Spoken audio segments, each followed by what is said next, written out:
Padre nuestro, venimos ante ti para pedirte perdón por los pecados cometidos, rogándote también que bendigas a tu pueblo y pongas el deseo de estudiar ampliamente cada lección de estudio.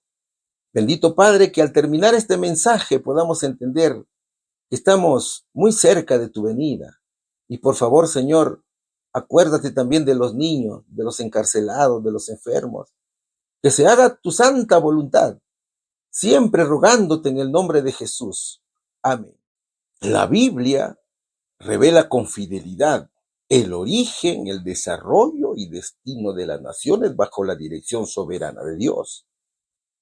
No es un relato construido desde la limitada perspectiva humana, sino una manifestación de la verdad eterna, preservada a través del tiempo, que ilumina tanto el pasado como el porvenir.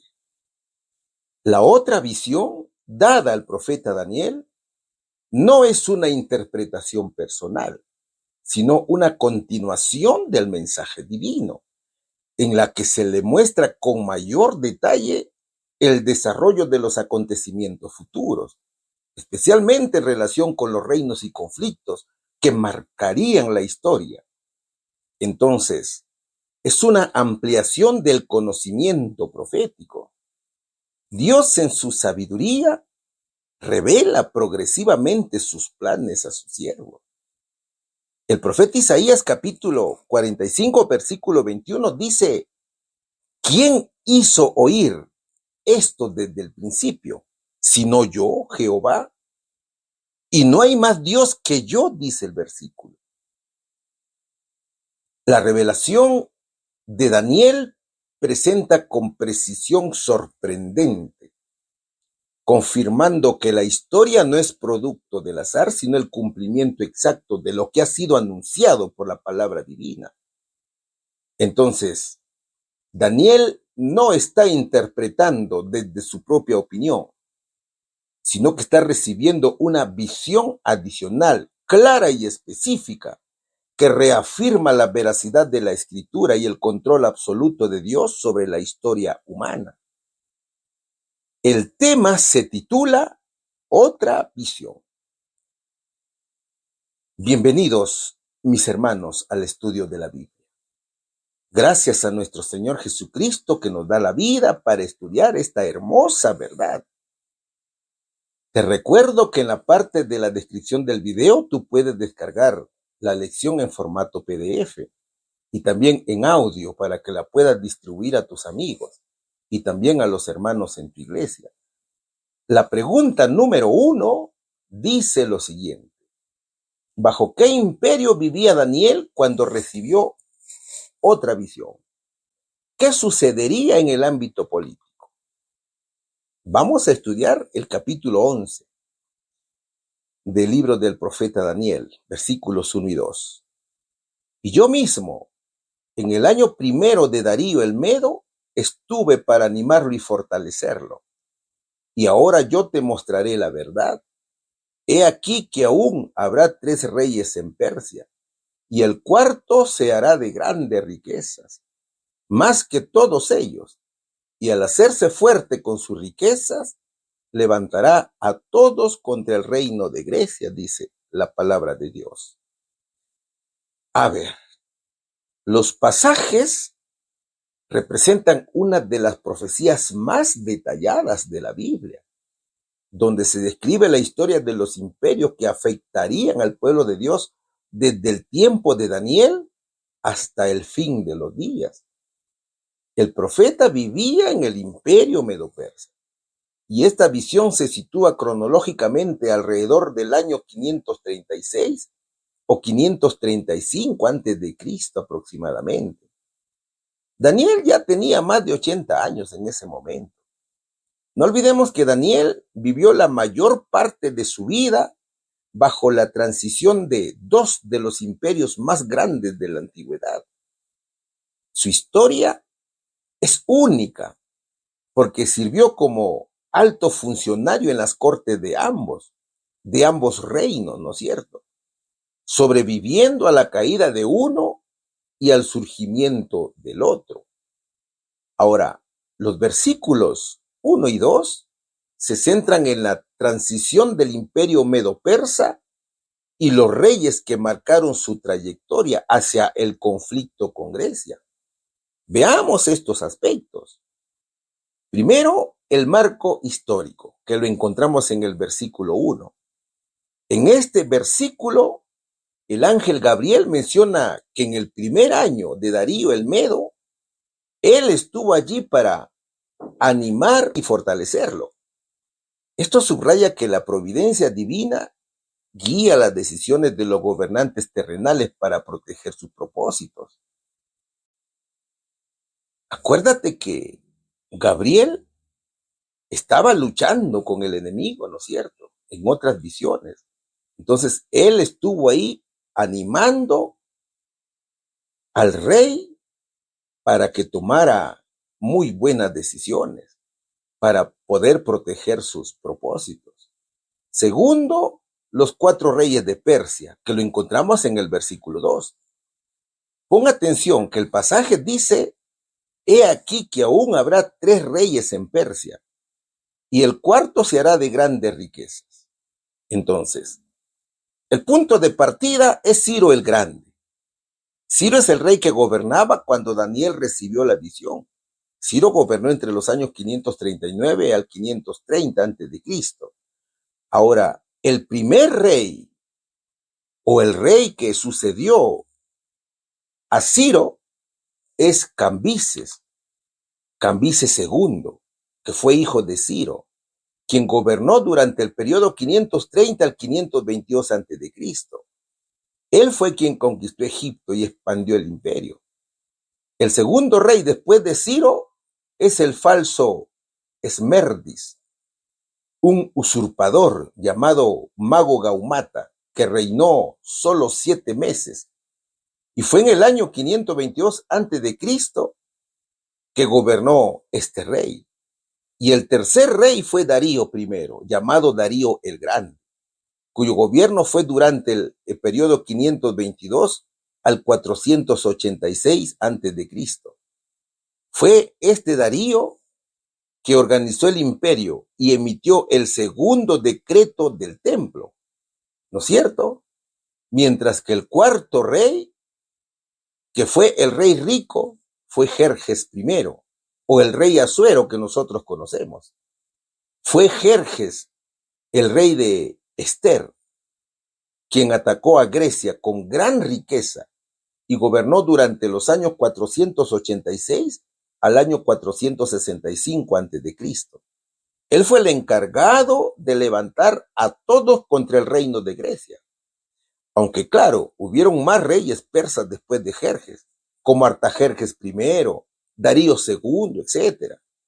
La profecía los omite porque el objetivo principal es mostrar el conflicto que causa el cambio de imperio, de Persia a Grecia. Artajerjes I fue sucesor de Jerjes, que no es mencionado en el versículo 2, y fue él quien emitió el decreto para restaurar Jerusalén en el año 457 a.C. Darío el Medo fue quien gobernó en el año 539, mencionado también en Daniel capítulo 5, 6 y capítulo 11. Él gobernó Babilonia justo después de su caída. Darío I, o Darío el Grande, quien gobernó desde el año 522 al año 486 a.C., fue el tercer rey de Daniel. Eso lo encontramos en el versículo 2 del capítulo 11. Él autorizó continuar la reconstrucción del templo, tal cual lo dice Esdras capítulo 6. Pero también hubo un Darío II, quien reinó desde el año 423 al año 404 a.C. Él reinó mucho después del decreto de Artajerjes, por tanto, no tiene un papel central en las visiones de Daniel. Pero también encontramos a Darío III, que reinó desde el año 336 al año 330 a.C. Este fue el rey que perdió el imperio ante el rey valiente Alejandro Magno. Eso lo encontramos en el versículo 3. Entonces, ¿cuáles fueron las implicancias políticas y religiosas aquí? Los pasajes destacan un mensaje de continuidad providencial y transición de poderes. Aquí encontramos la dimensión espiritual. Y yo mismo en el año primero de Darío el Medo estuve para animarlo y fortalecerlo, dice el verso. ¿Quién es el agente? Quien habla es el ángel Gabriel. Mientras que la implicancia política es que este versículo revela que detrás de los decretos humanos como el de Ciro y Darío para liberar a los judíos, hay una influencia celestial. Gabriel afirma que él estuvo trabajando activamente en la mente de Darío el Medo en el año 539 para que el nuevo imperio de Persia fuera favorable al pueblo de Dios. Segundo, el catalizador del conflicto mundial, que lo encontramos en la última parte del versículo 2.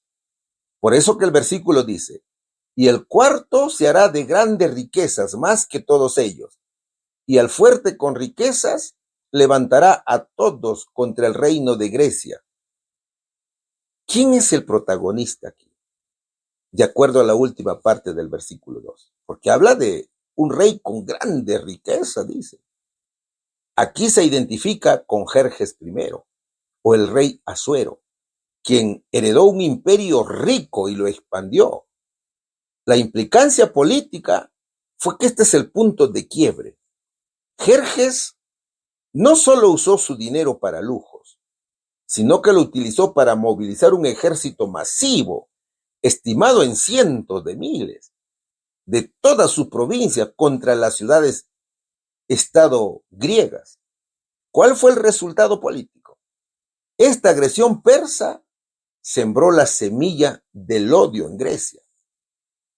¿No es cierto? Entonces allí nace el odio político.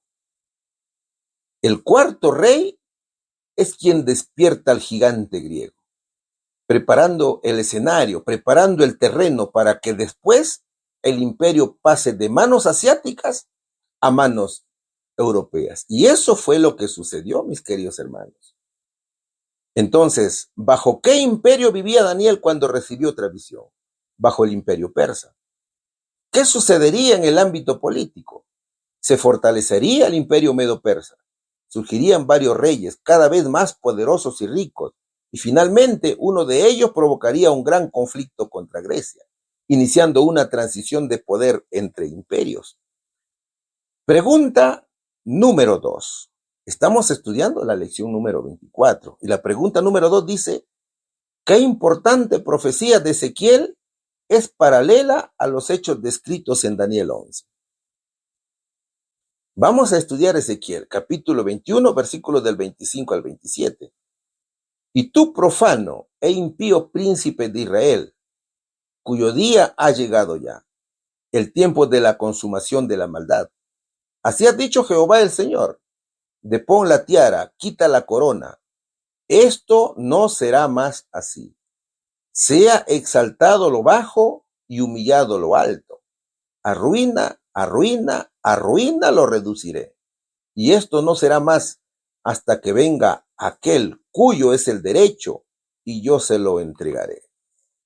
A ver, lo dicho por Ezequiel es una profecía clave que describe la caída de la monarquía teocrática en Israel y el inicio de un largo periodo de vacío en el trono de David, el cual conecta directamente con las sucesiones de imperios descritas en Daniel capítulo 11. El texto sin duda se dirige a Sedequías, el último rey de Judá, llamándolo profano y malvado príncipe. La orden es divina. Quita la tiara, quita la corona, dice. Entonces mira, hay un paralelismo entre la profecía de Ezequiel y la profecía de Daniel. Aquí encontramos un concepto clave y un significado profético. Vamos a ver estos aspectos. Quita la corona, dice, ¿no es cierto? Es el fin del reino visible de Dios en la tierra. Es el retiro de la gloria de Dios manifestada en el arca del pacto. Es decir, es el fin del linaje de David en Jerusalén en cuanto a los reyes. Abajo lo alto y alto lo bajo también señala el pasaje. Esta es una inversión del orden político. Los poderes gentiles dominarán sobre el pueblo de Dios. ¿Qué más revela el versículo? La triple ruina como sucesión de poderes. Arruina, arruina, arruina, lo reduciré, dice. Entonces representa la triple caída o transferencia del poder mundial antes de la restauración final. Todos los emblemas de la realeza y del liderazgo serían quitados a Sedequías. Nada permanecería igual. Él sería humillado y la tierra quedaría habitada solo por los más humildes. Nabucodonosor invadió Jerusalén en 3 ocasiones, ¿no es cierto? Y en la tercera consumó su destrucción y conquista total. Cada vez que el mundo fue tomado del revés, es decir, después de un vuelco total del poder, se cumplió una de las 3 ruinas profetizadas por Ezequiel. Estas coinciden exactamente con la estatua de Daniel 2 y las bestias de Daniel 7. Vamos a ver estas 3 ruinas. La primera ruina sucede con Babilonia, ¿no es cierto? Y Medo-Persia. Es decir, el poder pasa de la cabeza de oro al pecho de plata. El mundo da un primer vuelco. La segunda ruina, Medo-Persia y Grecia. El vientre del bronce toma el control. El mundo es tomado al revés, por segunda vez. Y la tercera ruina es Grecia y Roma. Las piernas de hierro o Roma establecen su supremacía. Esta es la tercera y última ruina de los poderes antiguos antes de la fragmentación de las naciones. Pero también encontramos el trono de David que está en suspenso. Por eso dice, hasta que venga aquel cuyo es el derecho. Así dice, ¿verdad, hermanos? El texto hace una observación crucial aquí. Desde que Sedequías perdió la corona, según Ezequiel capítulo 21, versículo 26, el trono de David no ha vuelto a existir en la tierra. Durante los imperios de Medo, Persia, Grecia y Roma, el pueblo de Dios estuvo bajo dominio gentil. Incluso cuando Jesús vino por primera vez a la tierra, él aclaró, mi reino no es de este mundo. No vino a sentarse en un reino terrenal, en Jerusalén, para echar a los romanos, no. El Señor vino a establecer un reino espiritual en el corazón. Ahora, el pasaje dice, aquel cuyo es el derecho. ¿Qué significa esto? ¿O qué nos enseña? ¿Qué nos revela? Nos revela el nacimiento de Jesús, tal cual lo dice Lucas capítulo 1, versículo 31 al 33. Entonces, hermano, si te fijas bien en los pasajes, el texto identifica al heredero legal de la profecía de Ezequiel, usando el anuncio de Gabriel mismo a María. La conexión es perfecta. Ezequiel dice, hasta que venga aquel cuyo es el derecho. Lucas dice, el Señor Dios le dará el trono de David, su padre. Entonces se refiere a la segunda venida de Cristo, el único heredero legítimo del trono de David. Esto significa que Jesús es el único que tiene el derecho legal y divino de portar la tiara y la corona que le fueron quitadas a Sedequías. Él es el rey legítimo que pone fin al estado de ruina del trono. Entonces, existe un paralelismo estructural entre la triple ruina de Ezequiel y el avance de los imperios en Daniel. Y esto conecta la historia de los imperios con la promesa mesiánica de una manera literal y lógica. Aquí encontramos la sucesión de poderes. Mientras Daniel 11 detalla las intrigas políticas y militares entre el rey del norte y el rey del sur, Ezequiel explica el estado espiritual de ese tiempo. El trono de Dios está vacío en la tierra y el mundo está bajo el dominio de poderes humanos sucesivos. ¿Qué más encontramos aquí? El conflicto de los siglos. Daniel 11 muestra la lucha por el control territorial y religioso, especialmente en los versículos finales sobre el tiempo del fin, lo cual coincide con la etapa final de la ruina mencionada por Ezequiel, justo antes de que el reino de Dios sea establecido. ¿Cuál es su culminación? Ambos libros terminan en el mismo punto. Fíjate bien, hermano. Daniel 12, versículo 1, menciona que en aquel tiempo se levantará Miguel, mientras que Ezequiel 21 dice que la corona será entregada a aquel cuyo es el derecho. Ahora, ¿qué significa esta relación? Mucho, mis hermanos. En verdad, significa mucho. Significa primero la soberanía de Dios. Aunque Daniel 11 describe guerras brutales y cambios de gobierno, Ezequiel 21 asegura que estos cambios están permitidos. Por eso dice, lo reduciré a ruina hasta que se cumple el tiempo del Mesías, ¿no es cierto? Segundo, la transitoriedad del poder humano. Ningún imperio descrito en Daniel 11 es permanente. La tiara y la corona, que son símbolos de autoridad real y sacerdotal, no pertenecen a los poderes terrenales, sino que están en reserva para Cristo. Y tercero, un enfoque en el juicio. Significa que estamos viviendo en el periodo final de esa ruina, esperando el evento en que el reino sea devuelto a su dueño original, que es Jesucristo, ¿no es cierto? Lo cual conecta con el juicio investigador y el fin del tiempo de gracia. Mis hermanos, Jesús dijo la noche en la cual fue traicionado, mi reino no es de este mundo. El mundo actual termina con la intervención de Cristo. Es la piedra que hiere los pies de la estatua. Es el momento en el cual se le entrega el reino, que no tendrá fin. Ese tiempo es el fin de este mundo y también es el principio del venidero, ¿no es cierto? Qué importante profecía de Ezequiel es paralela a los hechos descritos en Daniel 11. La profecía de Daniel revela el fin del trono de Judá. Quítese la corona y su no restauración hasta la llegada del legítimo rey, en paralelo con los poderes que dominan en Daniel 11. Pregunta número 3. ¿Qué nos dice la pregunta número 3? ¿Qué importantes detalles acerca del imperio griego se describen en esta visión como en previas? Vamos a estudiar Daniel capítulo 11, versículos 3 y 4, capítulo 2, versículo 39 y capítulo 7, versículo 6. Se levantará luego un rey valiente, el cual dominará con gran poder y hará su voluntad.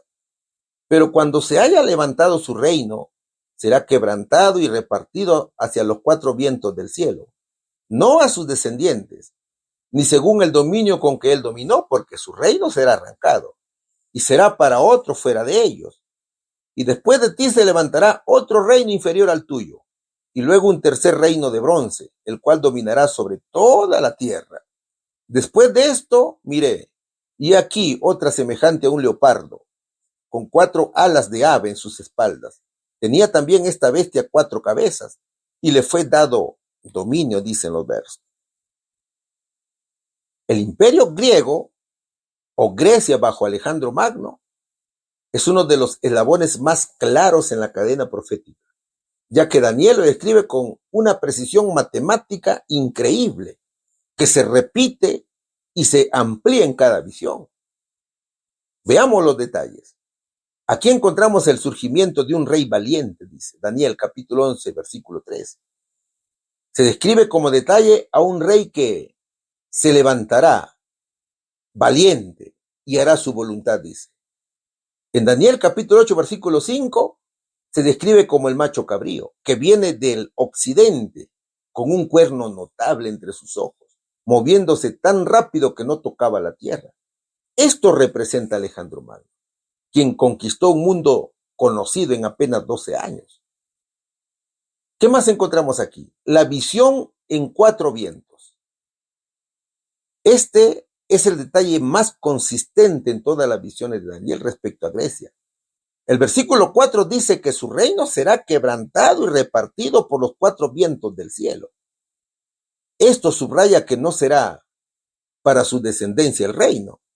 Es decir, no habrá monarquía debido a que los hijos de Alejandro Magno fueron asesinados.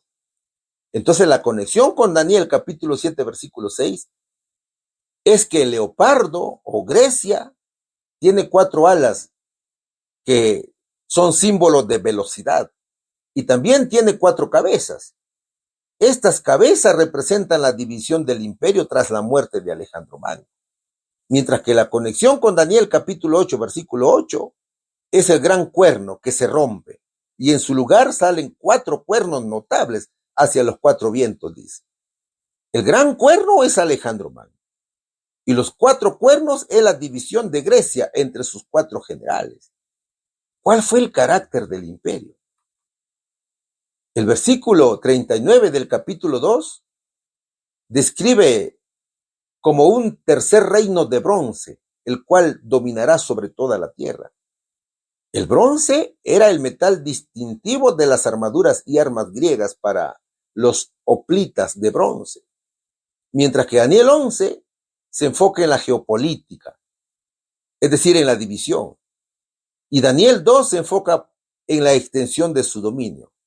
Ahora, los hoplitas eran los soldados de infantería pesada que formaban el núcleo de los ejércitos de las ciudades estado griegas, como Esparta y Atenas, por ejemplo, y posteriormente del ejército macedonio de Alejandro Magno. Se le asocia con el bronce debido a que ese metal era el componente principal de su equipo defensivo, lo que les daba una apariencia imponente y dorada en el campo de batalla, cumpliendo así con la simbología de la fuerza de bronce, mencionada en las profecías de Daniel. ¿Cuál era el uniforme de los griegos? Los griegos usaban un equipo llamado panoplia, que era de bronce. Era el uniforme de los soldados. Un hoplita estaba cubierto casi de pies a cabezas por piezas de bronce fundido. También llevaba un casco, que era de Corinto.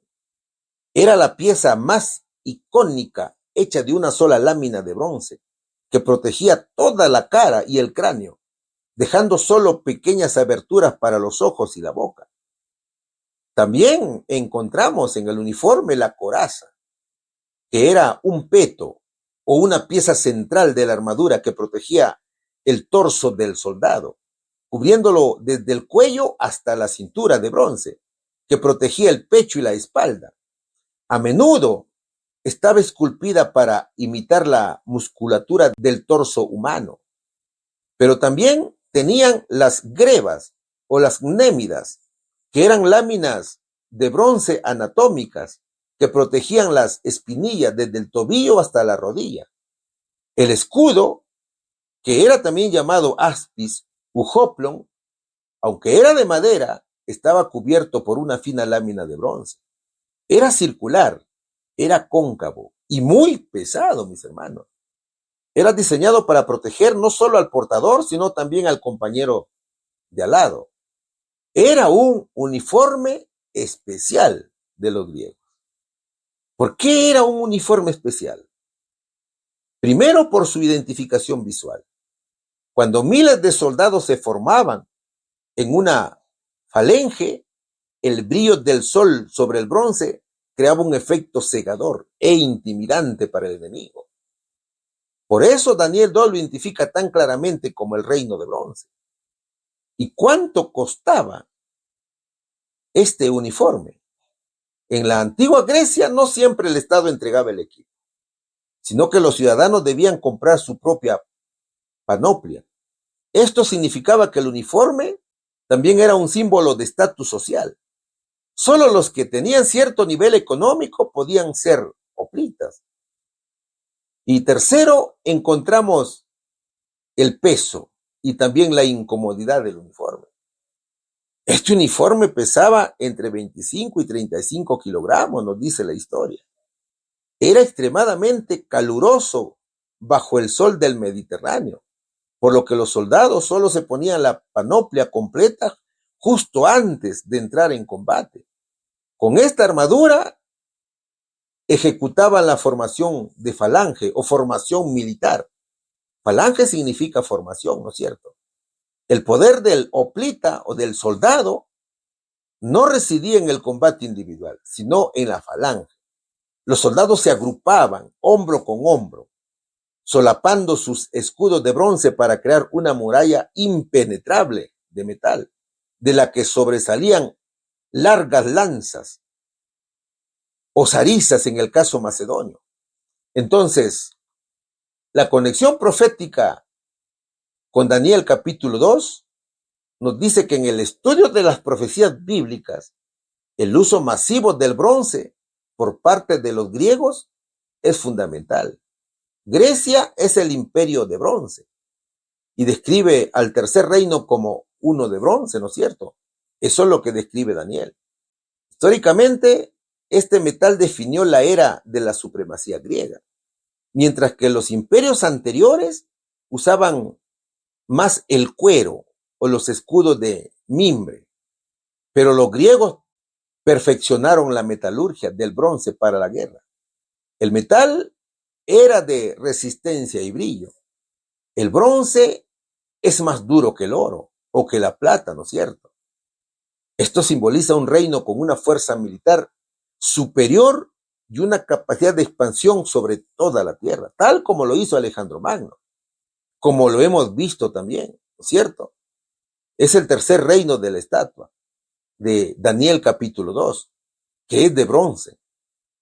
Entonces, está representado por el vientre y por los muslos de la estatua. Era el uniforme de los soldados griegos, mis hermanos. Qué importantes detalles acerca del imperio griego se describen en esta visión como en previas. Un rey poderoso, que es Alejandro Magno, surge, conquista rápidamente y tras su muerte su imperio se divide en 4 partes y no pasa a sus descendientes, como dice la palabra de Dios. Pregunta número 4. Seguimos estudiando la lección número 24. ¿Qué acontecimientos importantes se registraron del Imperio Romano? Vamos a estudiar Daniel capítulo 11, versículos del 20 al 21. Lucas capítulo 2, versículos 1, del 4 al 5, y capítulo 3, versículos del 1 al 2. Y se levantará en su lugar uno que hará pasar un cobrador de tributo por la gloria del reino, pero en pocos días será quebrantado, aunque no en ira ni en batalla. Y le sucederá en su lugar un hombre despreciable, al cual no darán la honra del reino, pero vendrá sin aviso y tomará el reino con halagos. ¿Y qué dice Lucas? Aconteció en aquellos días que se promulgó un edicto de parte de Augusto César, que todo el mundo fuera empadronado. Y José subió de Galilea, de la ciudad de Nazaret a Judea, a la ciudad de David, que se llama Belén, por cuanto era de la casa y familia de David, para ser empadronado con María su mujer, desposada con él, la cual estaba encinta. En el año 15 del imperio de Tiberio César, siendo gobernador de Judea Poncio Pilato y Herodes, tetrarca de Galilea, y su hermano Felipe, tetrarca de Iturea, y de la provincia de Traconite, y Lisanias, tetrarca de Abilinia, y siendo sumos sacerdotes Anás y Caifás, vino palabra de Dios a Juan, hijo de Zacarías, en el desierto. A ver, el paso del reino del bronce de Grecia al reino de hierro, Roma, marca un punto de inflexión donde la profecía se vuelve extremadamente detallada. ¿Cuáles fueron los acontecimientos claves según Daniel y cuál su cumplimiento histórico registrado en los evangelios? Primero, el cobrador de tributos. Eso es lo que encontramos aquí. La profecía dice, y se levantará en su lugar uno que hará pasar un cobrador de tributos por la gloria del reino, ¿no es cierto? ¿Cuál es el cumplimiento? El cumplimiento lo relata Lucas, capítulo 2, versículo 1. El cobrador de tributos fue Augusto César. ¿Cuál fue el acontecimiento? El emperador Augusto César promulgó un edicto para que todo el mundo fuese empadronado. Este censo tenía un fin fiscal. El fin era organizar el cobro de tributos en todo el imperio romano. ¿Cuál es la importancia profética? Este evento civil fue el mecanismo que Dios usó para que José y María viajaran de Nazaret a Belén, cumpliendo la profecía de Miqueas capítulo 5 versículo 2, que señala que el lugar de nacimiento del Mesías es Belén. Pero el pasaje también dice, en pocos días será quebrantado. Augusto César murió en el año 14 después de Cristo, poco después de consolidar la Pax Romana y el sistema tributario. Sin ser asesinado en batalla ni en revuelta. Este hombre murió por causas naturales, tal como lo sugiere el texto. La Pax Romana o paz romana fue un periodo de aproximadamente 200 años de relativa paz, estabilidad y expansión económica dentro del Imperio Romano, que comenzó con el ascenso de Augusto César al poder, el cobrador de tributos según la profecía de Daniel capítulo 11 versículo 20, en el año 27 a.C., y terminó con la muerte del emperador Marco Aurelio en el año 180 después de Cristo. Segundo, encontramos el hombre despreciable. Ese está en el versículo 21. La profecía continúa, y le sucederá en su lugar un hombre despreciable, al cual no darán la honra del reino, pero vendrá sin aviso y tomará el reino con halago, dice. ¿Sabes cuál es el cumplimiento del hombre despreciable? Es Tiberio César. Y Lucas capítulo 3, versículo 1 y 2, así lo registra. ¿Cuál fue el acontecimiento? Tiberio César sucedió a Augusto César. La historia lo describe como un hombre sombrío, huraño, hipócrita y sospechoso, a menudo llamado despreciable por los historiadores romanos, como Tácito, por ejemplo, debido a su carácter y a las ejecuciones que ordenó.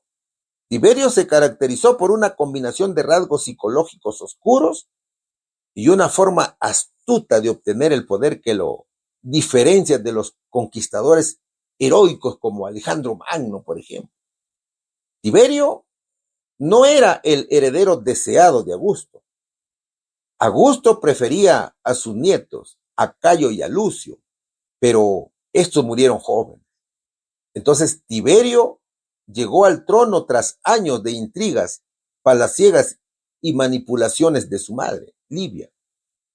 Tiberio usó la estrategia de la falsa modestia. ¿Qué significa esto? Es que al morir Augusto, Tiberio fingió ante el Senado que no quería el poder, diciendo que la carga era demasiado grande para él, hasta que los senadores le suplicaron que aceptara. Esta es la técnica de los halagos o intriga política mencionada en Daniel. Tiberio hizo uso del terror y la ley de majestad. Él se caracterizó por instaurar un sistema de espionaje y delación o acusación. Mi hermano, bajo su reinado, cualquier crítica al emperador se consideraba traición o crimen maestatis. Esto generó un clima de miedo constante en Roma, donde los ciudadanos se denunciaban unos a otros para quedarse con los bienes del acusado. Por esto se le considera despreciable, en el sentido de su bajeza moral. El crimen maestatis o lex maestatis era la ley de lesa majestad. En la antigua Roma, originalmente se castigaba actos de traición contra el Estado, pero durante el reinado de Tiberio, el hombre despreciable de Daniel se transformó en una herramienta de terror personal para castigar cualquier ofensa real o imaginaria contra la figura del emperador. Bajo este sistema, la majestad ya no era el pueblo romano, sino la persona de César. ¿Qué se consideraba un crimen aquí? Con Tiberio, la definición de este crimen se volvió extremadamente amplia y absurda. Tú podías ser acusado de crimen, maestatis, por criticar las decisiones del emperador en privado, por llevar una moneda con la cara del César a un lugar indecente, como un lupanar o un baño público, por ejemplo. ¿Por qué más? Por no mostrar suficiente entusiasmo en los festivales imperiales, por consultar a astrólogos sobre cuánto tiempo le quedaba de vida al emperador, o por cualquier palabra o gesto que pudiera interpretarse como una falta de respeto a su divinidad o autoridad. Ahora, este concepto legal es fundamental para entender el juicio de Cristo ante Poncio Pilato, por eso te lo estoy relatando. También en Juan capítulo 19 versículo 12 se dice que los líderes judíos utilizaban precisamente la lógica del crimen maestatis para presionar a Pilato. Por eso que ellos gritaban y decían, si a este sueltas no eres amigo de César. todo el que se hace rey a César se opone. Eso decían, ¿no es cierto? Entonces Pilato sabía que Jesús era inocente, pero tenía miedo. Si soltaba a alguien que se proclamaba rey, los judíos podrían denunciarlo a Pilato ante Tiberio por crimen majestatis o traición al César. Sabiendo lo sospechoso y cruel que era Tiberio, Pilato prefirió condenar a un inocente antes que arriesgarse a una acusación de lesa majestad. ¿Qué más dice en los pasajes? No le darán la honra, dice. Tiberio no era el heredero natural. Él fue el hijastro de Augusto y llegó al poder tras la muerte de otros posibles sucesores. Mediante intrigas políticas, especialmente halagos, fue que llegó este hombre al poder. ¿Cuál es el sincronismo aquí? El sincronismo bíblico es que en Lucas capítulo 3, versículo 1, se especifica el año 15º del imperio de Tiberio César como el marcador cronológico exacto que identifica el inicio del ministerio de Juan el Bautista y el bautismo de Jesús. Ahora, si observamos también el versículo 22, encontramos el príncipe del pacto. El versículo 22 es el final de esta sección romana en Daniel capítulo 11, que dice, y con las inundaciones de un ejército serán inundados delante de él. Y también el príncipe del pacto. Significa que el príncipe del pacto es Jesús. Y fue bajo el imperio de Tiberio César y la administración del gobernador Poncio Pilato que Jesús fue crucificado. Roma fue el poder que quebrantó físicamente al Mesías. Entonces, Tiberio es el emperador bajo el cual se desarrolla todo el ministerio de Jesús. En Mateo capítulo 22, versículos 18 al 21, se revela que cuando los enemigos de Jesús le mostraron una moneda para preguntarle sobre los impuestos, la cara que aparecía en ese denario de plata era la de Tiberio César.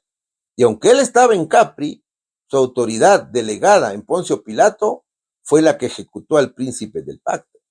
Entonces, su reinado representa el rostro frío y burocrático del hierro romano, que aplasta lo que encuentra a su paso. Y eso era también lo que significaba, ¿no es cierto?, en la estatua. ¿Cuál sería la respuesta aquí? ¿Qué acontecimientos importantes se registraron del Imperio Romano? El decreto de censo bajo César Augusto y el surgimiento de Tiberio, durante cuyo reinado se inicia el ministerio de Jesús. Pregunta número 5. Seguimos estudiando la lección número 24 que lleva por título Otra visión. ¿Qué otro poder es presentado aquí como en anteriores visiones? ¿Qué nos dice Daniel capítulo 11, versículo 30, 36, 37, 39 y capítulo 7, versículos 21 y 25?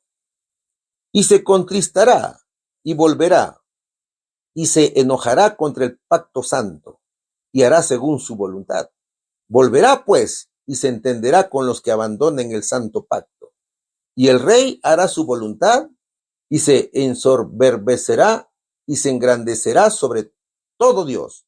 Y contra el Dios de los dioses hablará maravillas y prosperará hasta que sea consumada la ira, porque lo determinado se cumplirá. Del Dios de sus padres no hará caso, ni del amor de las mujeres, ni respetará a Dios alguno, porque sobre todo se engrandecerá.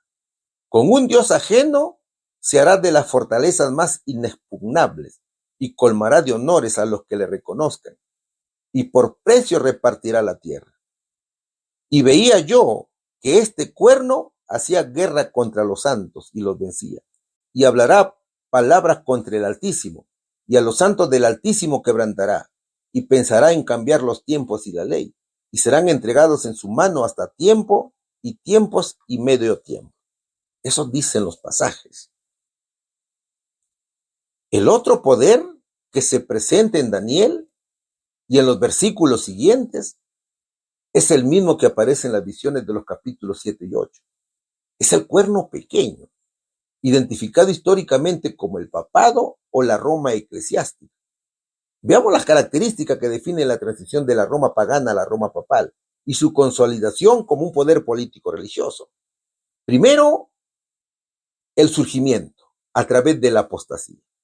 El texto menciona que este poder tendría inteligencia con las que abandonen el pacto santo. Ponga atención aquí, mi hermano. El papado no surge de la nada. El papado surge de una mezcla entre el cristianismo y el paganismo, que se alía con sectores apóstatas de la iglesia para ganar influencia política. Él utiliza la fuerza del Estado para imponer decretos religiosos. La hermana White cita a Apocalipsis capítulo 13, versículo 2, y dice, el paganismo había dejado el lugar al papado. El dragón dio a la bestia su poder y su trono y grande autoridad. El dragón representa dos niveles de oposición. Primero, el nivel espiritual, que representa directamente a Satanás, como está escrito en Apocalipsis capítulo 12, versículo 9. Es el instigador detrás de todos los ataques contra el pueblo de Dios. Y en el nivel político, aquí representa a la Roma imperial pagana, que fue el imperio romano, el que como instrumento del dragón intentó destruir a Jesús al nacer a través del rey Herodes y finalmente lo crucificó. ¿Y la bestia? La bestia que surge del mar es la heredera del poder del dragón. La bestia representa a Roma eclesiástica o al papado, ¿no es cierto? Entonces, la historia nos dice que cuando el dragón o Roma imperial le dio su poder, su trono y grande autoridad, la capital del imperio se trasladó a Constantinopla, dejando el trono de la ciudad de Roma disponible para el obispo de Roma, es decir, a la bestia. Eso fue en el siglo VI o en el año 538 después de Cristo. Segundo, hay un ataque al santuario y al continuo, dice. Este poder profanará el santuario y quitará el continuo. Eso es lo que dice el pasaje. Es decir, sustituye el ministerio de intercesión de Cristo en el santuario celestial por un sistema de mediación humana. Es el sacerdocio terrenal o la confesión a hombres y también la misa. Este poder instituye la abominación desoladora, que es la implantación de un sistema de adoración falso que oculta la verdad del evangelio. El papado tuvo un periodo de supremacía, que fueron los 1260 años, que indica también tiempo, tiempos y medio tiempo, mientras que Apocalipsis capítulo 12, versículo 6 señala 1260 días o 1260 años. Entonces, en el siglo VI empezaron a correr los 1260 años de opresión papal. Este es el periodo de dominio absoluto, donde se intenta cambiar la ley y el tiempo. Aunque claro, si observamos el capítulo 7 de Daniel, vamos a encontrar características distintivas que resaltan los rasgos que identifican al papado como una entidad única. Es el cuerno pequeño. Aquí encontramos que es un poder perseguidor. La persecución y la mujer en el desierto, dice el versículo, ¿no es cierto? Daniel capítulo 7, versículo 21 y el versículo 25 describen que este cuerno hacía guerra contra los santos y los quebrantaría. Históricamente se refiere a los siglos de persecución durante la Edad Media. Tiene que ver con la huida de la iglesia verdadera. Es el conflicto. El texto describe la elección de los fieles hijos de Dios entre aceptar el culto papal o morir en el tormento o la hoguera. Claro, aquí muchos abandonaron el pacto. Es por eso que dice el versículo 30, y se enojará contra el pacto santo y hará según su voluntad. Volverá pues y se entenderá con los que abandonen el santo pacto. ¿Se da cuenta? O sea que hay un acercamiento con aquellos que abandonaron a Jesús y se unieron a las filas del papado. Los cristianos tuvieron que elegir entre renunciar a sus convicciones o someterse a los rituales y la autoridad papal, o bien enfrentar el encierro en prisión, el sufrimiento bajo tortura, o incluso la muerte en la hoguera, a manos del verdugo. Entonces se cumplieron las palabras de Jesús, que dice, seréis entregados aún de vuestros padres y hermanos, y parientes y amigos, y matarán a alguno de vosotros, y seréis aborrecidos de todos por causa de mi nombre. Eso está en Lucas capítulo 21, versículos 16 y 17. Pero observamos también la resistencia. La mujer, la iglesia fiel, que huye al desierto. Esto explica el por qué durante siglos la verdad bíblica, así como el inicio del día a la puesta del sol o el sábado, se mantuvo en la oscuridad, preservada por grupos pequeños fuera de la estructura oficial. Encontramos pretensión de divinidad. El cuerno pequeño, el papado, habla palabras contra el Altísimo. Dice así el verso, ¿no es cierto? Esto se interpreta como los títulos y prerrogativas divinas que el sistema papal se atribuyó, como la infalibilidad o el perdón de los pecados, por ejemplo. ¿Cuáles son algunas de las blasfemias del papado? En Juan capítulo 17, versículo 11, Jesús llama a Santo Padre a Dios Altísimo. Y Mateo capítulo 23, versículo 9, Jesús ordena no llamar Padre ni Maestro a nadie en la tierra. ¿Pero qué dice el papado? El Papa dice que Él es el Santo Padre. ¿Qué dice Efesios capítulo 5, versículo 23? Pablo dice que Cristo es la cabeza de la iglesia, la cual es su cuerpo, y Él es su Salvador. ¿Pero qué dice el papado?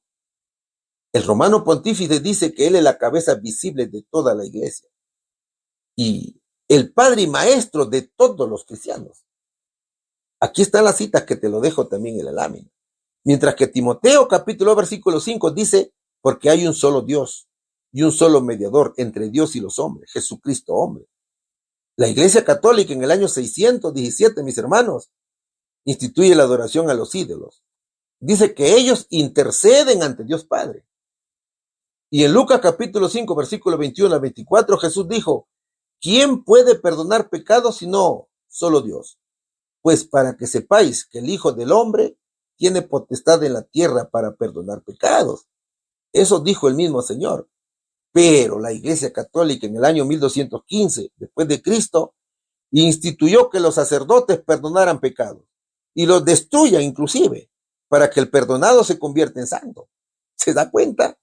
Mientras que Juan capítulo 14, versículo 26 dice, mas el Consolador, el Espíritu Santo, a quien el Padre enviará en mi nombre, Él os enseñará todas las cosas. ¿Qué dice el papado aquí? El papado dice que el romano pontífice es el verdadero vicario de Cristo. Es decir, reemplaza al Espíritu Santo. El Papa no es solamente el representante de Jesucristo, sino Jesucristo mismo, escondido en un velo de la carne, dice esta revista de la Iglesia Católica. Éxodo capítulo 20, versículo 4 señala también, no te harás imagen, ni ninguna semejanza de lo que esté arriba en el cielo, ni abajo en la tierra, ni en las aguas debajo de la tierra. ¿Qué dice la Iglesia Católica al respecto? La Iglesia Católica dice, santificará las fiestas y permite la idolatría. Mientras Éxodo capítulo 20, versículo 3 dice, no tendrás dioses ajenos delante de mí. Pero el Papa Leo VIII dijo, nosotros en esta tierra tenemos el lugar del Dios Todopoderoso. Esa está en la carta encíclica del 20 de junio de 1894. Y Éxodo capítulo 20, versículos 8 dice, acuérdate del día de reposo para santificarlo. ¿Pero qué hizo Constantino en el año 321? Él se convierte al cristianismo y cambia el día de adoración, el sábado por el domingo. Y también hubo cambio de la ley. La característica más específica es que pensará en cambiar los tiempos y la ley, dice. El papado o la bestia transfirió la solemnidad del sábado al domingo y también la modificación de los mandamientos referentes a la idolatría. Ahora, pon atención aquí en este punto, mi hermano. La bestia no solo recibe poder político, sino que continúa la agenda del dragón, pero bajo un disfraz religioso. Usted sabe que el dragón, que es Satanás, odia la ley de Dios, especialmente el sábado, que es el sello del Creador, ¿no es cierto? Entonces, la bestia cumple ese deseo al cambiar el sábado por el domingo y el inicio del día a la medianoche. Es decir, hay un cambio en el cómputo del tiempo. Una de las características más sutiles pero profundas de este poder fue la alteración de la estructura bíblica del día. Mientras que el registro de Génesis establece que el ciclo diario comienza con la puesta del sol, por eso dice y fue la tarde y la mañana de un día, este sistema adoptó el modelo romano. El modelo bíblico dice que el día se cuenta de puesta del sol a puesta del sol. Así está en Levítico capítulo 23, versículo 32 y Génesis capítulo 1. Este es el marco temporal que define la observancia del sábado. Sin embargo, el papado hizo el cambio humano, con la cual se impuso el inicio del día a la medianoche o a las 12 de la noche, ¿no es cierto? Es una convención romana que oscurece el carácter sagrado de las horas del borde del día y desconecta también al hombre de los ciclos naturales de la creación. Pero también hay un dominio temporal. El periodo de supremacía está marcado por los tiempos, y tiempo y medio tiempo, dice, que corresponden a los 1260 años de dominio papal, que fue desde el año 538 al año 1798. Entonces, mira, mientras Daniel capítulo 7, vemos que el cuerno pequeño cambia los tiempos y la ley, persigue a los santos. En Daniel 8, cuando el cuerno se hace grande, ataca al santuario y echa por tierra la verdad.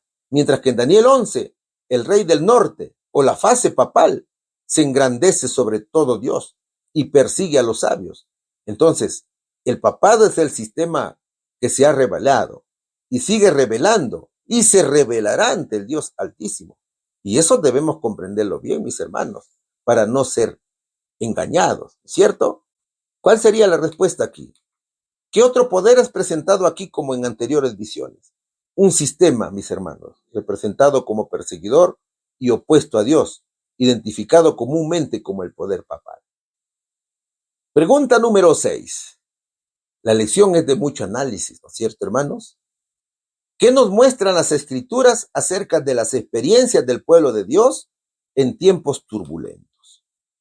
Esa respuesta nos la da Daniel, capítulo 11, versículo 31 al 35. Y también Tesalonicenses, capítulo 2, versículos 3 al 4 y del 9 al 12.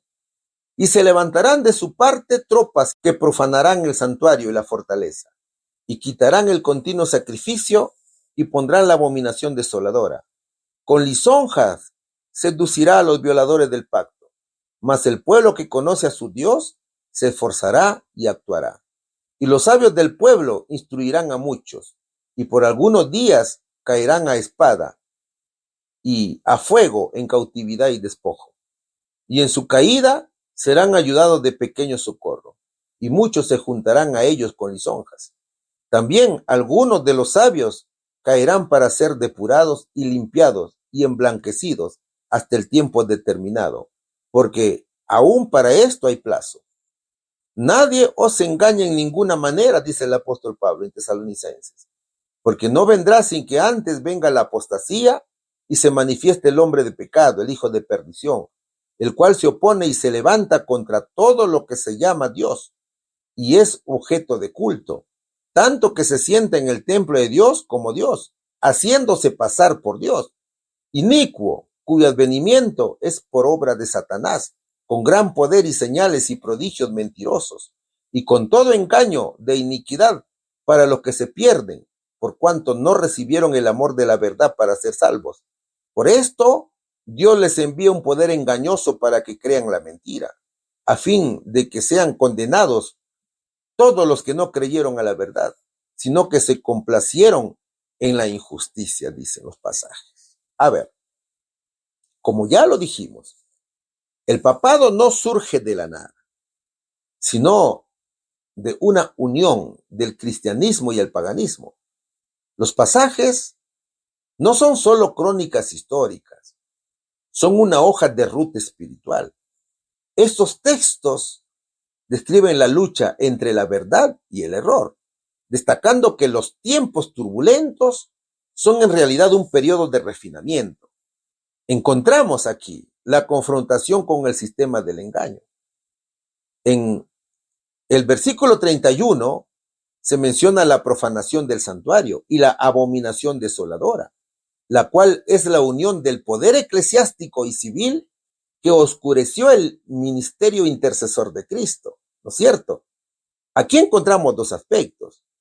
Encontramos la experiencia del pueblo. Los fieles se encuentran en un sistema donde la verdad bíblica es reemplazada por tradiciones humanas. Según de Tesalonicenses capítulo 2, versículos 3 y 4, surge el hombre de pecado, que se sienta en el templo de Dios.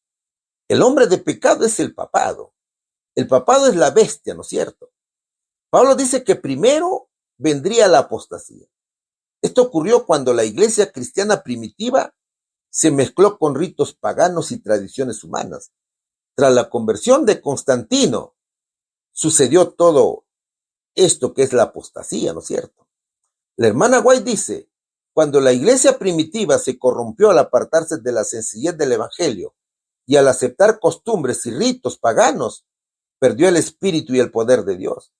Y para dominar las conciencias, buscó el apoyo del poder civil.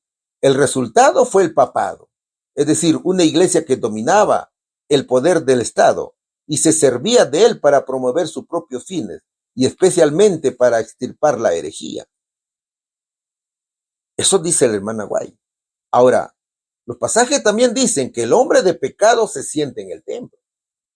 El templo de Dios es la iglesia, ¿no es cierto? Es la iglesia cristiana. Que este poder se siente allí significa que reclama autoridad divina sobre los creyentes. Pero también el hombre de pecado se hace pasar por Dios. Se refiere a los títulos papales, como vicario del Hijo de Dios, y a la prerrogativa de perdonar pecados y cambiar la ley de Dios. El cambio del sábado al domingo, por ejemplo, lo cual según Daniel capítulo 7, versículo 25 y capítulo 11, versículo 31, es una usurpación de los derechos exclusivos de Dios. Luego vemos el desafío. El pueblo de Dios debe aprender a distinguir la verdadera adoración y la imitación. La turbulencia, mi hermano, no es solo física, no es solo persecución, sino también intelectual y espiritual. Acuérdate que el diablo, Satanás, imita, ¿no es cierto?, al Señor Jesucristo. Él inclusive va a imitar la segunda venida de Jesús. ¿Qué dice la hermana White al respecto? La hermana Elena G. de White dice, el gran engañador simulará que Cristo habrá venido en varias partes de la tierra. Satanás se manifestará a los hombres como ser majestuoso, de un brillo deslumbrador, parecido a la descripción que del Hijo de Dios da San Juan en el Apocalipsis, capítulo 1, versículos 13 y 15. La gloria que le rodee superará cuanto hayan visto los ojos de los mortales. El grito de triunfo repercutirá por los aires. Cristo ha venido, Cristo ha venido. El pueblo se postrará en adoración ante él, mientras levanta sus manos y pronuncia una bendición sobre ellos, así como Cristo bendecía a sus discípulos cuando estaba en la tierra. Su voz es suave y acompasada, aunque llena de melodía. En tono amable y compasivo, enuncia algunas de las verdades celestiales y llena de gracia que pronunciaba el Salvador. Cura las dolencias del pueblo y luego, en su engañoso carácter de Cristo, asegura haber mudado el día de reposo del sábado al domingo y manda a todos que santifiquen el día bendecido por él. Declara que aquellos que persisten en santificar el séptimo día blasfeman su nombre, porque se niegan a oír a sus ángeles, que le fueron enviados con la luz de la verdad. Es el engaño más poderoso y resulta casi irresistible, dice nuestra hermana White. ¿Qué más encontramos aquí? Segundo, el papel de los sabios. El versículo 32 dice, y los sabios del pueblo instruirán a muchos. Así dice, ¿no es cierto? Esto revela que en tiempos de oscuridad, Dios siempre mantiene un remanente que posee discernimiento, que no se dejan engañar por los prodigios mentirosos de doctrinas falsas que blasfeman contra Jesús. Eso está mencionado en 2 Tesalonicenses capítulo 2, versículo 9. Es un pequeño residuo que realiza la misión bajo presión. A pesar de caer a espada y a fuego o en persecución, Su prioridad es la instrucción bíblica. La experiencia del pueblo de Dios es de resistencia activa a través de la enseñanza. Tercero, encontramos el propósito del sufrimiento, que es la purificación. El versículo 35 dice que algunos de los sabios caerán para ser depurados, limpiados y emblanquecidos hasta el tiempo del fin. Es decir, hay un refinamiento. Aquí la turbulencia no es un castigo, sino un proceso de blanqueamiento, de purificación. La prueba sirve para eliminar la escoria del carácter y fortalecer la fe. Es de una perspectiva escatológica, entonces. Estas pruebas tienen un límite de tiempo. Es por eso que el versículo dice, hasta el tiempo determinado. Es el pueblo de Dios que vive con la certeza de que el mal no es eterno. Y cuarto, encontramos la protección contra el poder engañoso. Segunda de Tesalonicenses advierte que aquellos que no amaron la verdad recibirán un poder engañoso. Y eso, mis hermanos, se está viendo. Por eso que ves hoy a muchos blasfemando de Jesús, diciendo que nació con inclinaciones al mal, mientras que otros dicen que nacieron sin pecado. ¿Se da cuenta?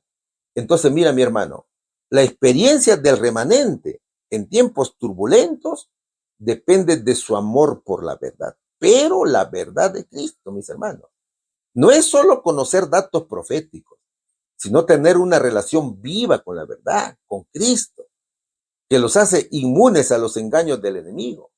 Mientras el mundo se deleita en la injusticia, el pueblo de Dios se mantiene firme en la justicia, lo que los convierte en un contraste viviente frente a la apostasía.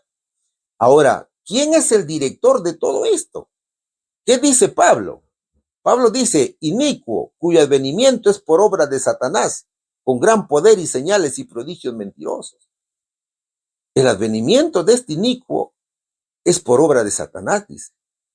El diablo no puede actuar de forma visible y directa en todo momento porque no es omnipresente, ¿no es cierto? Él no está en todo lugar. Son sus demonios que le informan. Él utiliza sistemas e instituciones humanas para desviar la adoración de Cristo hacia sí mismo.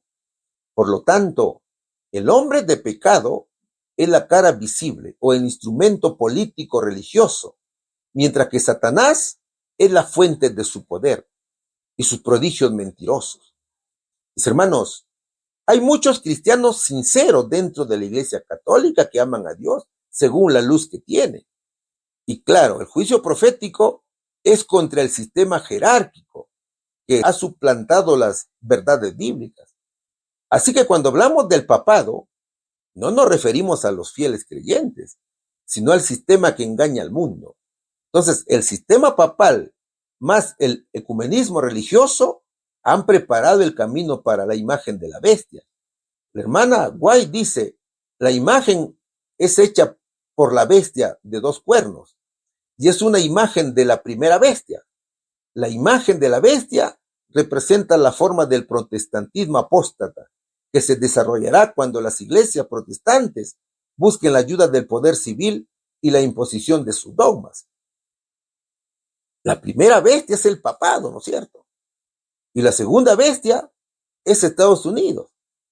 Es decir, Estados Unidos es la bestia con 2 cuernos semejantes a los de un cordero, como lo dice Apocalipsis capítulo 13, versículo 11. Es la bestia de donde sale la imagen de la bestia. Ahora, Estados Unidos como bestia tiene 2 cuernos, tal cual lo presenta Apocalipsis. Los 2 cuernos representan la juventud de la nación y sus 2 principios fundamentales. Republicanismo, que es la libertad política, y protestantismo, que es la libertad religiosa. La Biblia dice que esta bestia, Estados Unidos, habla como dragón. La profecía indica que esta nación cambiará su voz original, es decir, sus leyes, para ejercer la misma intolerancia que el sistema anterior, que es el papado. Es el protestantismo entonces la imagen de la bestia. Cuando las iglesias principales de los Estados Unidos, uniéndose en puntos comunes de doctrina, influyan sobre el Estado para que imponga los decretos y las instituciones de ellas, entonces la América protestante habrá formado una imagen de la jerarquía romana y la imposición de penas civiles contra los disidentes vendrá por sí sola. Eso dice la hermana White. Ella dice que la imagen no es una nación geográfica, sino un sistema de gobierno religioso civil que se establece dentro de los Estados Unidos, pero luego se extiende al mundo. Esto es una copia o un reflejo del sistema papal medieval. Cuando el Estado, que es la bestia de la tierra, utiliza su fuerza legal para obligar a los ciudadanos a seguir los mandatos de las iglesias, que es la bestia del mar, en ese momento habrá nacido la imagen de la bestia. Claro, aún estamos viendo los preparativos de este evento. Ya vemos cómo se están juntando por ahí, ¿no es cierto? Cómo están haciendo sus alianzas. Mi hermano. Entonces, hay un detonante aquí. ¿Cuál será el detonante? El detonante será una serie de crisis, desastres naturales, colapso económico o agitación social, que llevará a la gente a clamar por un regreso a Dios a través de leyes religiosas. Entonces, mira, mi hermano, cuando veas que el protestantismo tiende la mano al catolicismo o al ecumenismo, y ambos tiendan la mano al poder político para sanar la moral de la nación, es porque estás viendo la construcción de la imagen. Y todo es bajo la dirección de Satanás, mi querido hermano. ¿Qué nos muestran las escrituras acerca de las experiencias del pueblo de Dios en tiempos turbulentos? Las escrituras muestran que el pueblo de Dios en tiempos turbulentos enfrentará engaño, apostasía y persecución, pero también será refinado y fortalecido espiritualmente, permaneciendo fiel a la verdad en medio del conflicto. Pregunta número 7. Es la última pregunta de la lección número 24, que lleva por título Otra visión. ¿Cuál es el significado de estas afirmaciones? Esa respuesta la da Apocalipsis, capítulo 13, versículos del 5 al 10. También se le dio boca que hablaba grandes cosas y blasfemias, y se le dio autoridad para actuar 42 meses, y abrió su boca en blasfemias contra Dios, para blasfemar de su nombre, de su tabernáculo y de los que moran en el cielo. Y se le permitió hacer guerra contra los santos y vencerlos. También se le dio autoridad sobre toda tribu, pueblo, lengua y nación, y la adoraron todos los moradores de la tierra, cuyos nombres no estaban escritos en el libro de la vida del Cordero, que fue inmolado desde el principio del mundo. Si alguno tiene oído, oiga. Si alguno lleva en cautividad, va en cautividad. Si alguno mata a espada debe ser muerto. Aquí está la paciencia y fe de los santos. A ver, los pasajes revelan la descripción profética detallada del papado durante la Edad Media, su caída temporal y también su resurgimiento final. ¿Cuáles son las afirmaciones que señalan la interrogante? Primero, se le dio boca que hablaba grandes cosas y blasfemias, dice. La blasfemia en la Biblia tiene definiciones que el papado cumple. Primero, pretender ser Dios. Él hizo uso de títulos divinos para el Papa y la afirmación de ser el vicario de Cristo en la tierra, como lo explicamos ya en las interrogantes anteriores. También pretender perdonar pecados. El sistema del confesionario y las indulgencias eran las que desvían la mirada del santuario celestial donde intercede Jesús hacia un sistema humano. Encontramos también blasfemias contra el tabernáculo. Se interpreta como el reemplazo del ministerio de Cristo en el cielo por el ritual de la misa y el sacerdocio terrenal. Y se le dio autoridad, dice, para actuar 42 meses. Es la segunda afirmación. Este es el periodo profético más importante que también es registrado en Daniel capítulo 7, versículo 25. ¿Cuál es el cálculo? 42 meses por 30 días son 1260 días proféticos, ¿no es cierto? Según el principio de día por año, de acuerdo al libro de los números y también al libro de Ezequiel. Es decir, son 1260 años. La cronología comienza en el año 538 después de Cristo, cuando el edicto de Constantino entra en pleno vigor y se eliminan los obstáculos de las tribus arrianas y termina en el año 1798 después de Cristo, cuando el general francés Berthier toma prisionero al Papa Pío VI. Tercero, se le permitió hacer guerra contra los santos y vencerlos. Aquí se describen las persecuciones de la Edad Media, la Inquisición, las cruzadas contra los valdenses, contra los albigenses, la unión de la Iglesia con el Estado, que permitió que se usara el brazo civil para castigar a quienes consideraban herejes por seguir la Biblia por encima de las creencias eclesiásticas. Y cuarto, su herida mortal fue sanada. Eso está en el versículo 3 y también en el versículo 10. El versículo 10 dice, si alguno lleva en cautividad, va en cautividad. Aquí encontramos la herida mortal y la sanación de la herida. La herida se produjo en el año 1798, cuando el mundo pensó que el papado había muerto como poder político.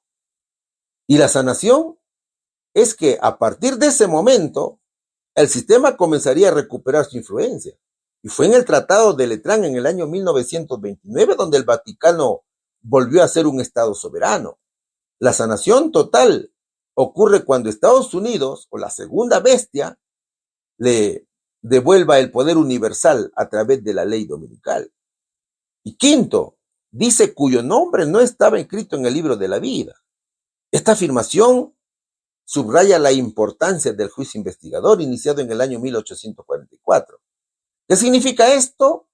Significa que el engaño será tan sutil y poderoso que solo aquellos que han hecho de la Biblia su salvaguardia y cuyos nombres permanecen en el libro de la vida por su fe en Cristo podrán resistir la presión de adorar a la bestia.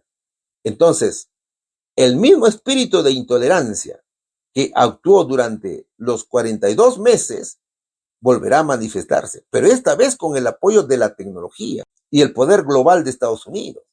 También encontramos aquí la paciencia en medio de la imagen de la bestia. Paciencia significa resistencia heroica o perseverancia bajo presión. No es una espera pasiva, sino una postura activa y firme. Mira, mi hermano, cuando la imagen de la bestia, la unión de la Iglesia y Estado en Estados Unidos comience a presionar a los ciudadanos, la paciencia de los santos se manifestará de tres formas. Pon atención. Primero, resistencia al boicot económico. Cuando nadie pueda comprar ni vender, los santos ejercen paciencia, confiando en la promesa que su pan y sus aguas serán seguros. Es una dependencia total en la providencia divina. Segundo, firmeza ante el decreto de muerte. La paciencia llega a su punto máximo cuando el mundo entero parece estar en contra de un pequeño grupo. Y aunque sean llevados ante tribunales o prisiones, su paz interior no se quiebra. Tercero, hay rechazo al engaño sobrenatural. El espiritismo y los prodigios mentirosos tratarán de confundirlos. La paciencia aquí es la calma de quien está agarrado, está anclado en un escrito estado. La paciencia entonces se demuestra en la obediencia al sábado, incluso cuando la ley dominical sea impuesta. La paciencia es el punto de choque donde se revela quién es leal a Dios y quién a la bestia. Es en este periodo que los fieles hijos de Dios tienen la fe de Jesús. Es decir, la capacidad de Jesús de confiar en el Padre incluso cuando se siente abandonado en la cruz. O en el caso del pueblo de Dios en el tiempo de angustia. La hermana White dice, la gran apostasía se desarrollará en tinieblas tan densas como las de medianoche para el pueblo de Dios. Será una noche de prueba, de llanto y de persecución por causa de la verdad. Pero de esa noche de tinieblas resplandecerá la luz de Dios. Entonces, mis hermanos, la paciencia de los santos es el escudo contra la imagen de la bestia. Mientras la bestia usa la fuerza y la imposición, los santos usan la mansedumbre y la lealtad a los 10 mandamientos. Es la victoria del amor y la verdad sobre el poder político y religioso, mis queridos hermanos. ¿Cuál es el significado de estas afirmaciones? Significa que un poder religioso perseguidor dominará por un tiempo, oprimirá al pueblo fiel y estos deberán responder con paciencia y fidelidad a Dios en medio del conflicto. Mis hermanos, ¿cómo resumimos la lección? El tema comienza recordándonos que los imperios no surgen por azar, sino bajo un diseño que Dios permite y describe con precisión. Desde el levantamiento de los reyes de Persia hasta la impetuosa llegada del rey de Grecia. Aquí vemos que el poder humano es transitorio. Esta revelación nos invita a reflexionar que aunque los reinos parezcan invencibles, en su momento, todos están sujetos a la sentencia divina, expresada por el profeta Ezequiel, que dice: lo elevado será abatido y lo bajo será exaltado, hasta que venga aquel cuyo es el derecho. La historia es en última instancia el escenario donde se demuestra que ninguna corona terrenal es permanente frente al trono de Jehová.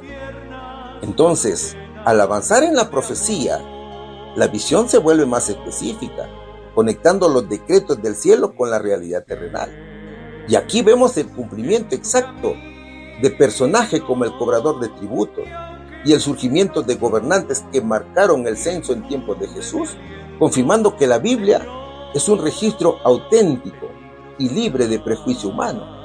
Esta precisión nos da la seguridad de que Dios no es un observador distante. Él conoce los nombres, los impuestos y las fechas.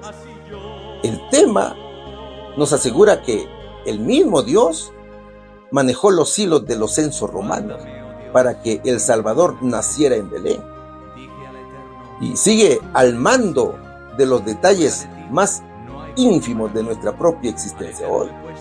Pero la visión también nos advierte sobre un poder desafiante que se levanta contra todo lo que es Dios.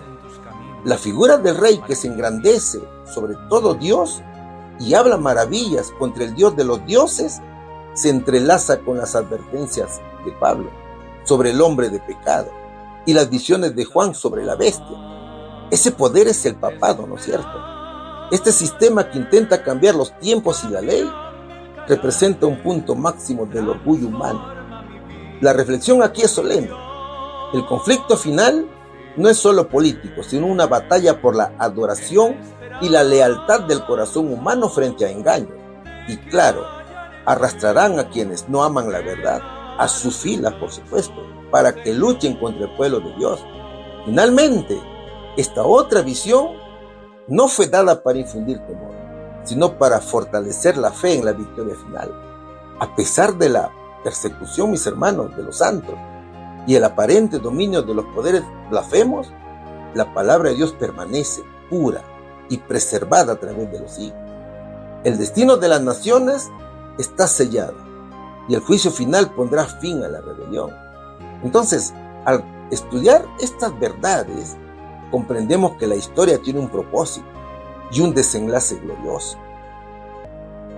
Gracias al Señor Jesús, quien nos da la vida y la luz para entender estas profecías, podemos descansar en la certeza de que el control absoluto de la historia humana pertenece a nuestro Dios, el único que puede declarar el fin desde el principio. Que Dios los bendiga grandemente, mis hermanos, en el nombre de Jesús. Amén. Bendito Padre Celestial, las gracias te damos por esta educación espiritual tan bonita que nos has dado, Señor. Ahora permite que las enseñanzas impartidas sean guardadas para poder enseñar a aquellas almas que aún no te conocen. Todo te lo rogamos, Señor, confiando en los méritos de tu Hijo amado Jesús. Y en Él te lo rogamos y pedimos. Amén.